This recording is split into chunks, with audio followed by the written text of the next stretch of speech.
I was going to tell one story, but as quite often is the case with storytellers, we get inspired and we're going to tell another one.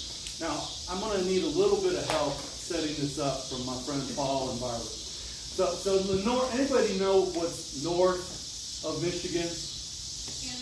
Canada. That's right.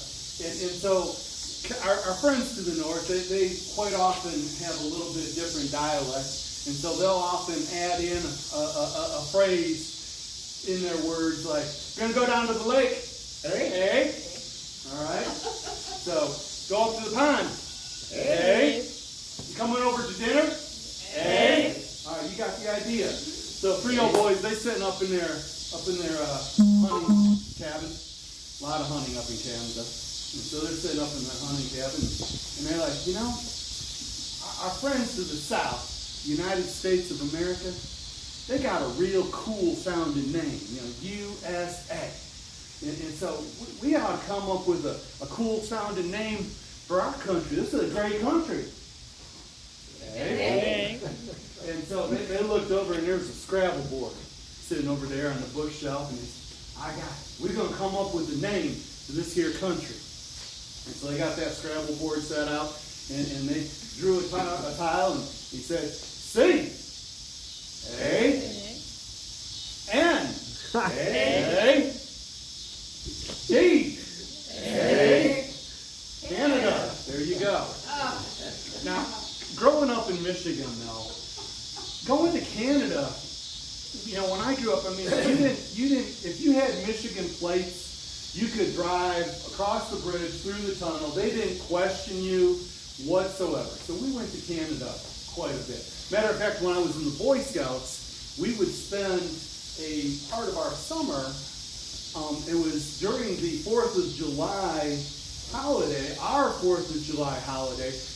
They do have a 4th of July in Canada, but they don't really celebrate it the same as we do. But they do have a 4th of July. They go from the 3rd to the 4th to the 5th, just like we do. But it's not a celebration. But there was always a jamboree in Sault Ste. Marie. Can you say that? Jamboree in Sault Ste. Marie? So Sault Ste. Marie was a border town between the Upper Peninsula and Canada. And so we would go up there every year and spend time at the Canadian Jamboree. And we did this for 4 or 5 years when I was in Boy Scouts. Well, as time went on, I decided I was going to join the National Guard and have Uncle Sam help pay for my college, and I'm really glad that he did. But I'm doing my in-processing, and now understand that my in-processing was taking place in Detroit. All right, now if you know anything about Detroit, across the Detroit River is Windsor, Ontario.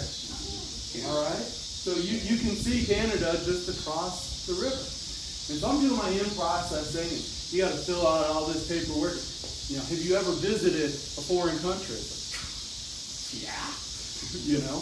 And so I filled it out and wanted to know how many times. And I'm sitting there, I don't know, 15, 20 times in the course of my life at this point.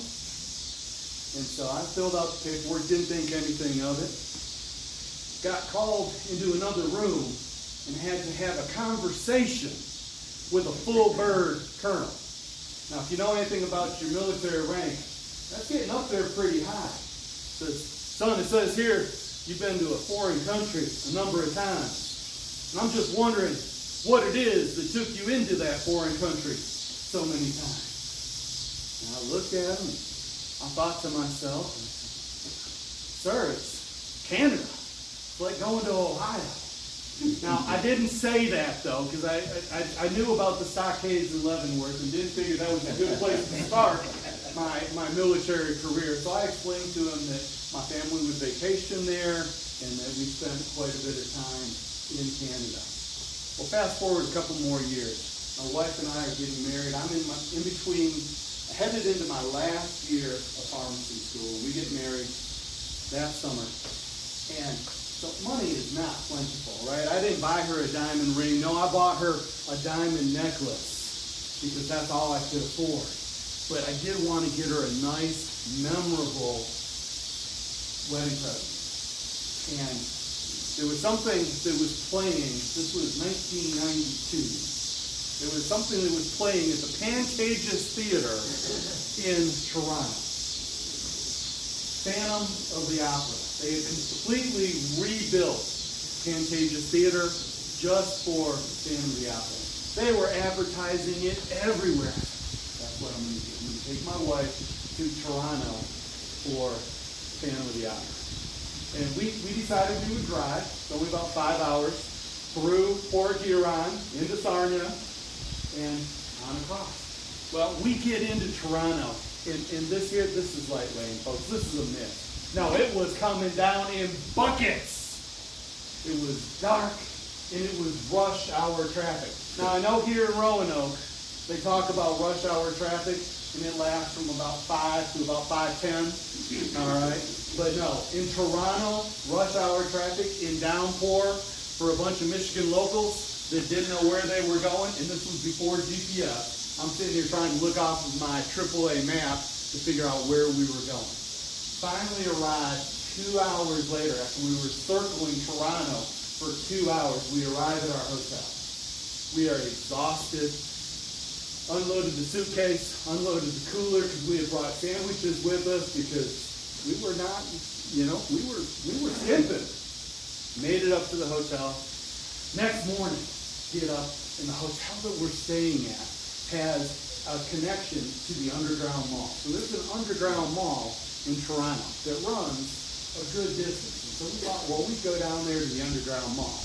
Not thinking about the fact that Canadians don't go to the mall any earlier on Saturday than we Americans do, but we did find a nice little place for breakfast. Well, this will be great. We'll have us a little breakfast, and so we did. We had us a little breakfast, 1 egg, 2 pieces of bacon, and a slice of toast. And for the two of us, with a glass of orange juice for her and a cup of coffee for me, $36.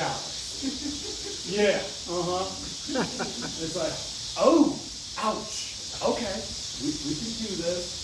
So we went back up to the hotel room, grabbed a sandwich out of the cooler, and that's what we had for lunch. But we did have arrangements to go to this beautiful little Italian restaurant for dinner. So we went to the Italian restaurant, and afterwards we're walking over to Pantages Theater. And Toronto has something else that we have here in the States. I hadn't seen it up to this point, but saw somebody homeless sleeping in the gutter. That was an experience. Oh, okay, I'm not sure, but, made it over to the theater. Had a wonderful evening. Make it back to the hotel, and we get up Sunday morning, and we've got to make the drive back to Michigan. Now, I had parked in the parking deck directly behind the hotel. So I went to get my car, and got my car, no problem. Went to leave the parking deck, and they said, that'll be $40, sir. We were guests in the hotel. Yes, we understand, that'll be $40, sir. I look in my wallet. I've got $28 in my wallet. And I'm thinking, we're never leaving Canada. Honeymooners. We weren't on our honeymoon, but it was a wedding present. But newlywed, stranded in Canada. Can you read the story now? So I run back in, tell my wife, we forgot something in the hotel room. She says, what did we forget? I said, the tip. So we went to the concierge. They let us back up into the room. We grabbed that money back. Went back down to the front desk. I'm a little bit strapped. My car's in talk next door. Can you add an extra $40 onto the cost of our room? I'll put it on my Visa, and we'll just say check. Oh, no, sir, we can't do that. Okay, well, I'll find an ATM. So I ran 6 or 7 city blocks trying to find an ATM machine. I found 3 of them, but couldn't remember my PIN for any one of them. We get back to the hotel. My wife's sitting here in the lobby, and she starts counting change out of her purse. Well, we scraped up enough money that we were going to be able to get the car out. And we're sitting here looking at the map. Now, if you're looking at a Michigan map, there's some very useful information on that Michigan map. And one of them is the bridge and tunnel tolls for going back and forth to Canada. So we knew we were coming down through Windsor because we're going back to my mother-in-law. And she lives in the Metro Detroit area. And so we're sitting here looking. Well, it's $1.25 through the tunnel and $1.75 if you take the bridge. Tunnel, here we come. because it was that tight. We knew we could pay for gas because we had a Shell gas card. And we could pick up a couple more snacks there and put it all on the Shell gas card. Made our way back, made it through the tunnel, arrived at my mother's house in Metro Detroit, or my mother-in-law's house in Metro Detroit, and went in, gave her a big hug. Oh, how are you? Oh, we had a lovely trip. My mother-in-law's a worrier. We weren't about to tell her what the problem was. She'd have been worrying about it for 10 years later. My daughter's over here nodding. She knows her grandmother. And so we had received the proofs for the wedding, and they were in the box, or they were in the trunk. And so she said, oh, do you have the proofs with you? I want to see the proofs. I want to place my order for the proofs. Oh, yeah, Mom, I got the proofs. Let me go get them. And so I bring them in, and I proudly set that box down in the middle of the kitchen table and said, well, here they are. She said, well, take the top off for me. I said, okay, I'll take the top off. And I took the top off, and sitting there on top was $60 American cash that my dad had given me for his share of the proof. So we had money all along. We just didn't know it. Folks, it is a pleasure to be here with you this evening, and I have enjoyed being able to tell you a little story about my life growing up in Michigan.